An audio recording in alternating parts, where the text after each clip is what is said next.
Unseen poetry, just 2 words that strike fear into the hearts of even the brightest students. 45 minutes, 1 poem, 0 context, and your grades on the line.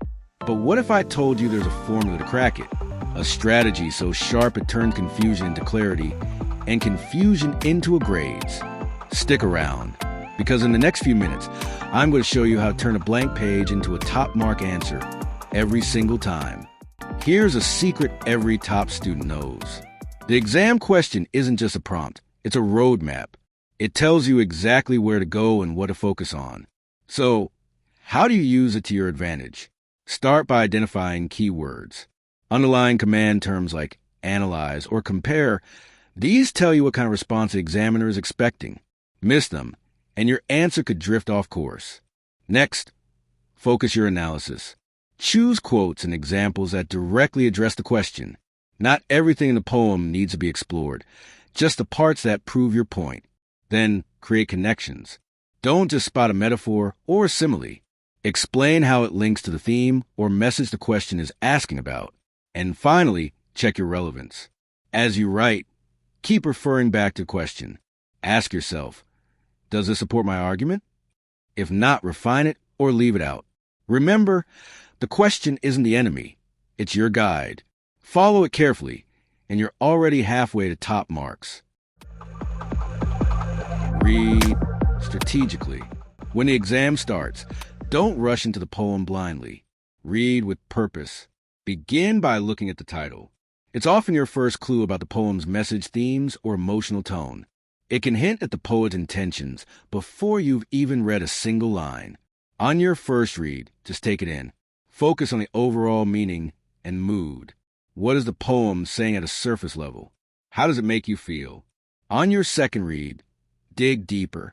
Start identifying literary techniques, like metaphors, similes, repetition, and pay attention to how the poem is structured. Where are the breaks?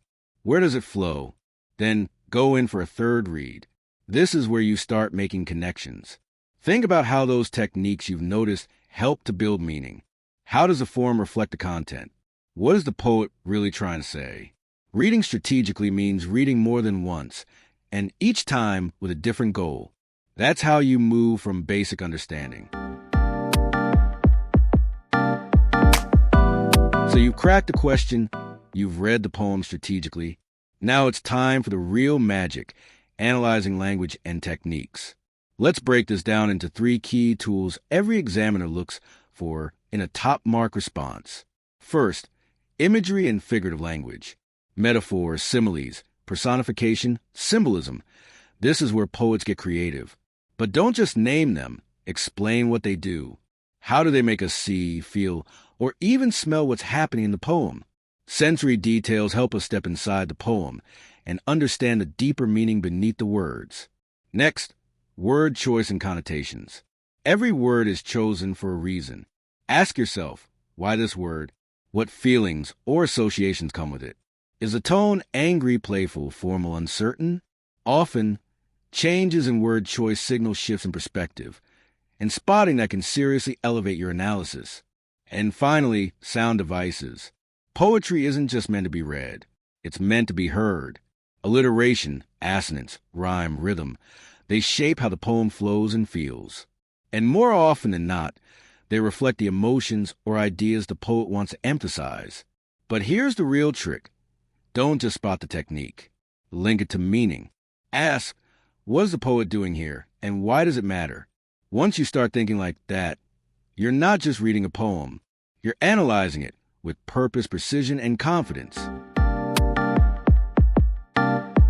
Up next, we'll look at how structure and form shape meaning too. Because in poetry, even the layout speaks. How something is written is just as important as what's being said.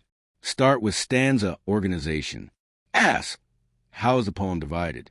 Are the stanzas neat and regular, or irregular and unpredictable? This can reflect the poet's emotional state, tone, or sense of control. Every break serves a purpose. Then consider rhyme scheme. Is there a pattern, like ABAB or ABB, or does the poem reject rhyme entirely? Rhyme can create rhythm, add emphasis, or draw attention to certain ideas. but its absence can be just as powerful, making the poem feel more natural, raw, or modern. Now, let's talk about form. Is a poem written in a traditional form, like a sonnet, with fixed structure and meter? Or is it free form, breaking those rules completely? Traditional forms often come with expectations, like rhyme, rhythm, or a set number of lines, which can give the poem a sense of order. Free form, on the other hand, allows the poet to break away from conventions, shaping the poem however they like. It can feel more spontaneous, conversational, or experimental. Next, punctuation. This guides the pace. Full stops, commas, and dashes tell us where to pause, breathe, or stop entirely.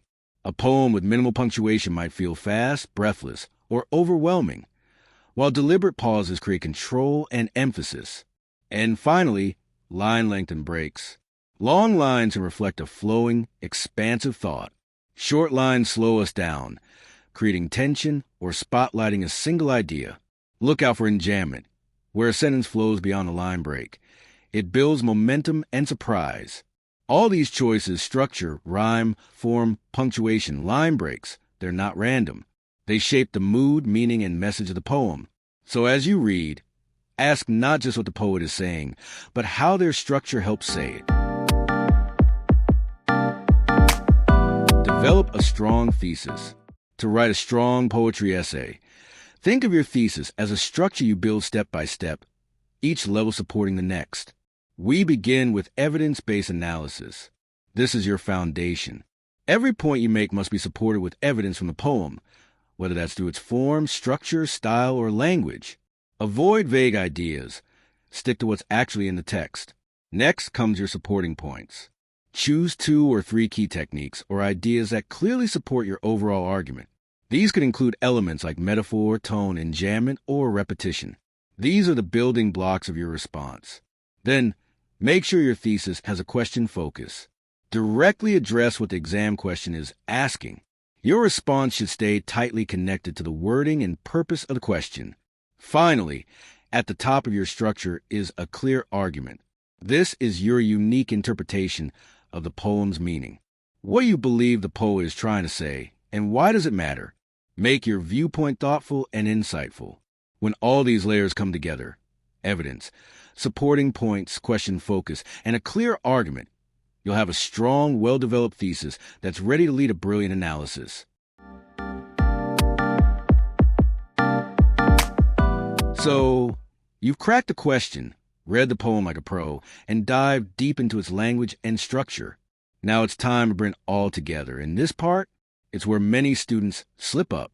Let's talk structure of the response you will write, because how you organize your response can make the difference between a muddled answer and one that flows clearly, confidently, and impresses the examiner.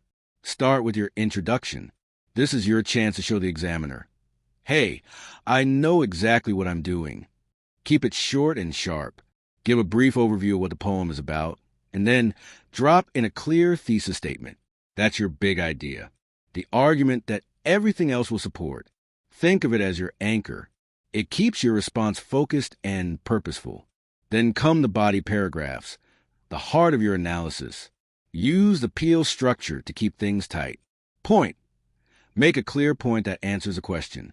Evidence. Back it up with a quote or example from the poem. Explain. Unpack how that technique builds meaning or emotion. Link. Tie it back to the question. Always keep that focus sharp. Each paragraph should be like a mini essay. Precise, purposeful, and packed with insight. And finally, the conclusion. This is where you pull it all together. Summarize your main insights, reinforce your thesis, and leave the examiner thinking, wow, this student really gets it.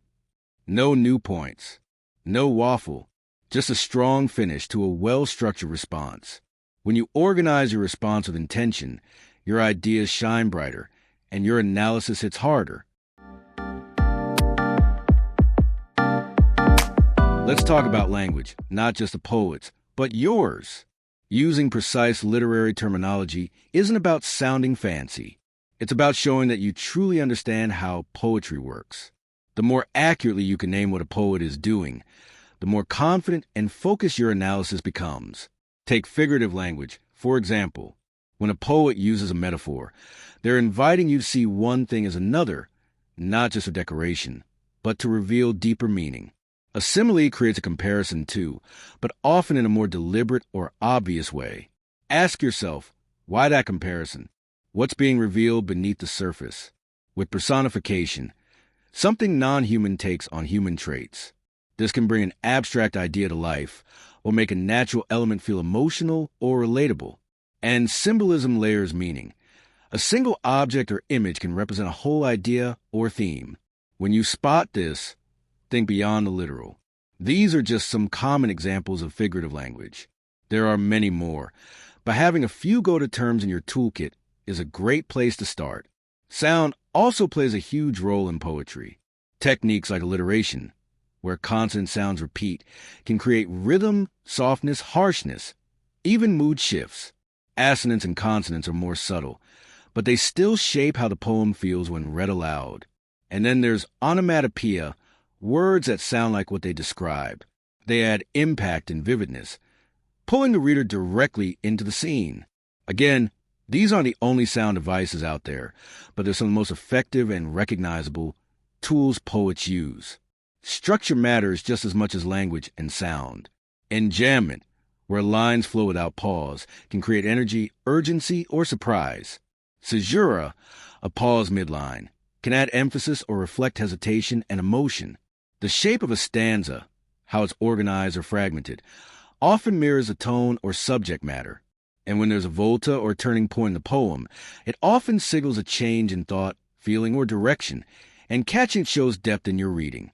Think of these as just a handful of the structural elements available to you. You don't need to name them all. Just recognize a few and use them well. And if you want a quick and easy way to master these terms, be sure to check out the Explained series here on the channel.